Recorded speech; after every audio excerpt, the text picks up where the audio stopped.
On debates, Senator Deacon. Thank you, Your Honour. Honourable colleagues, I'm going to build off of the question that my colleague Senator Ross just asked. You've already heard a lot about Bill C-58. Simply, it prevents the use of replacement workers in federally regulated workplaces, not including the federal public service, during a contract dispute or strike. I want to acknowledge the lifetime of work of our two colleagues, Senator Lankin and Senator Youssef. My work experience is quite different, and that's what makes this workplace so special. And I'm honoured to serve with all of you in this workplace. Colleagues, protecting workers' rights is crucial. The labour movement has done much to ensure a fair relationship between employers and workers. However, I'm concerned about the unintended consequences of this bill, particularly as it relates to small businesses, who employ more than 2/3 of Canada's private sector labour force. This will be the focus of my comments. Our small businesses continue to struggle in their post-COVID economy. In our post-COVID economy. First, they struggled with the damage and debt accumulated during the depths of the COVID pandemic. This was followed by Russia's evil invasion of Ukraine, the Suez Canal blockage, and a whole new round of global supply chain disruptions that resulted in inflation that we've all been struggling with. Then came labour shortages. These challenges continue to reverberate in far too many of the small businesses who employ over 8 million Canadians, supporting families in virtually every community across our country. Each of those jobs relies on the successful management of the entrepreneur. And we need far more entrepreneurs, far more in Canada. The BDC found that we've lost 100,000 entrepreneurs in the past 20 years, while our population grew by 10 million people. But our small businesses remain fragile.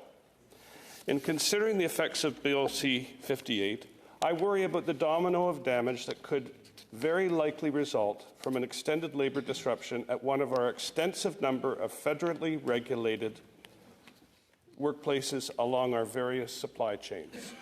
It's been found that introducing laws banning replacement workers can lead to an increased length of strikes. Long supply chain strikes cannot be afforded by our small businesses. I've always said that I'm entirely supportive of any union that has productivity growth as a primary concern. Why is that? Because that's the best way to secure an employer's future and increase the wages of workers. The more value that's delivered for every hour worked, the more that will be available to reward all those whose efforts create that value. In a country that has strong workers' rights, I believe this is an important priority, crucial, in fact. However, this does not happen in too many federally regulated workplaces. Consider Canada Post. In late autumn 2018, in my first few months in the Senate, we debated and voted on back-to-work legislation during the extensive labour disruption at Canada Post. The harms being caused during those few weeks of rotating strikes were felt most profoundly by small businesses, particularly in rural communities where few other delivery options exist. The damage was exacerbated because these rotating strikes occurred at the busiest time of the year, and the strategic choice of facilities caused the volumes of undelivered mail and parcels to pile up at breakneck speed, and at a time when the survival of many small businesses rested on their successfully delivering the majority of their sales leading up to Christmas. Now, despite years of declining letter mail and growing private sector competition, Canada Post has still not adjusted to market realities. The union and corporation have failed to find ways to improve productivity, and the consequence is we now have $3 billion in losses in the years that followed that strike. $3 billion. It's unsustainable, and at some point, a highly disruptive change will have to happen at Canada Post. I worry about having back-to-work legislation as the only option to resolving labour disputes will not be an effective use of legislative institutions or their time. And I doubt that it will result in either the union or the employer prioritizing productivity as a way to secure jobs and improved wages. I also worry about the effects that this legislation will have on business investment.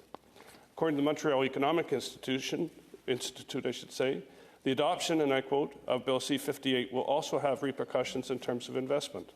It has been observed in Canada that frequent work stoppages and the regulatory framework that facilitates them puts downward pressure on foreign direct investment in the affected sectors. According to one study, a province equipped with a law against replacement workers has an investment rate that's 25% lower than all other provinces. End quote. This bill could have a significant consequence in the context of our low private non-residential investment per worker in Canada.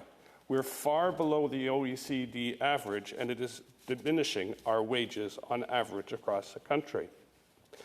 Colleagues, protecting workers' rights is crucial. Strengthening union power through anti-replacement work legislation can enhance worker protections, but it may come with unintended costs of business continuity and economic resilience.